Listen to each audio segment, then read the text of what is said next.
शिव प्रजापति के साथ में हुआ, प्रसूति का विवाह दक्ष प्रजापति के साथ में हुआ।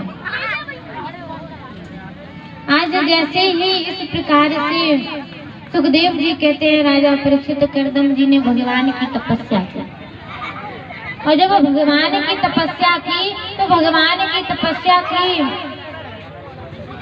उसी समय तपस्या की तो भगवान प्रसन्न होकर आए।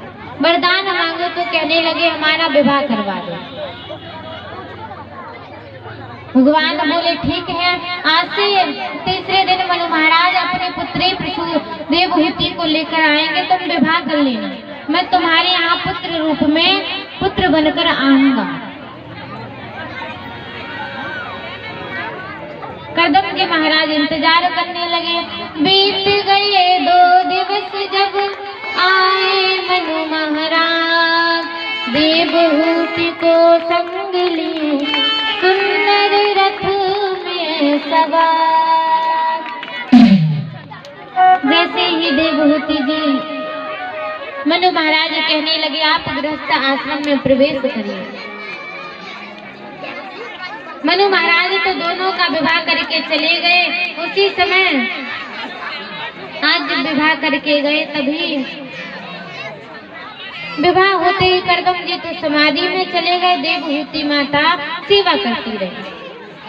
जैसे ही समाधि खुली, कामक विमान पर सवार होकर देखा आज 9 कन्याएं उत्पन्न हो गई हैं। कर्दम जी महाराज मन में विचार करने लगे, लगता है मैं गृहस्थ आश्रम में फंस गया, अब तो मैं गृहस्थ आश्रम में फंस गया। अब मैं चलता हूँ। कमंडल उठाया, जैसे ही वन की ओर जाने लगे तो माता देवहूति ने चरणों को पकड़ लिया।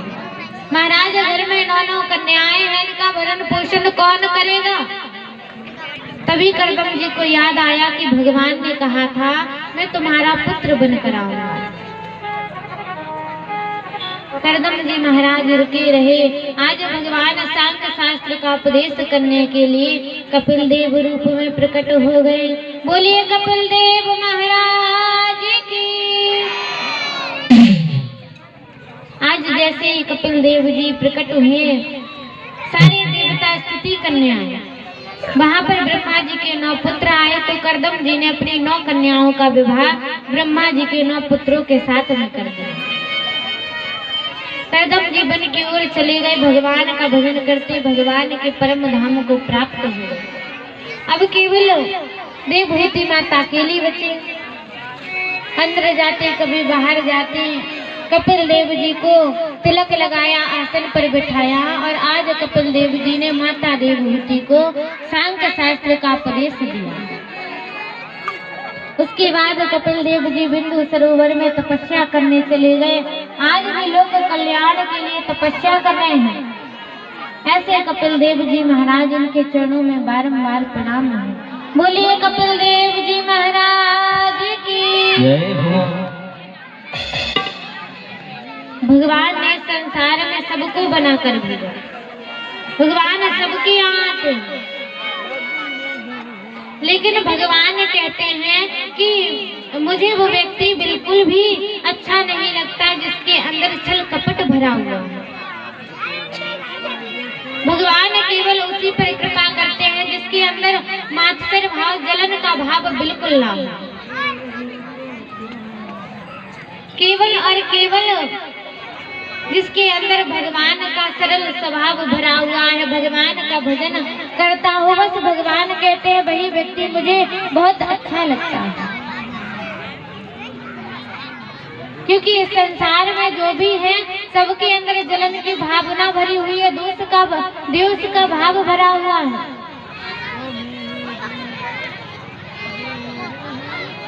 मन में विचार करेंगे कि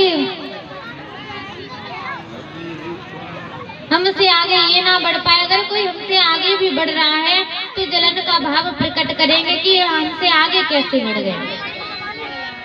खुद तो कुछ बनना नहीं चाहेंगे, खुद भी नहीं बन रहे तो दूसरा भी नहीं बने, ऐसा जलन का भाव होता है। अगर पड़ोसी किसी ने कुछ कर दिया, एक गाड़ी भी खरीद ली, तो मन में विचार आने लगा कि इसके पास इतना पैसा कहाँ से आ गया, इसने गाड़ी खरीद ली।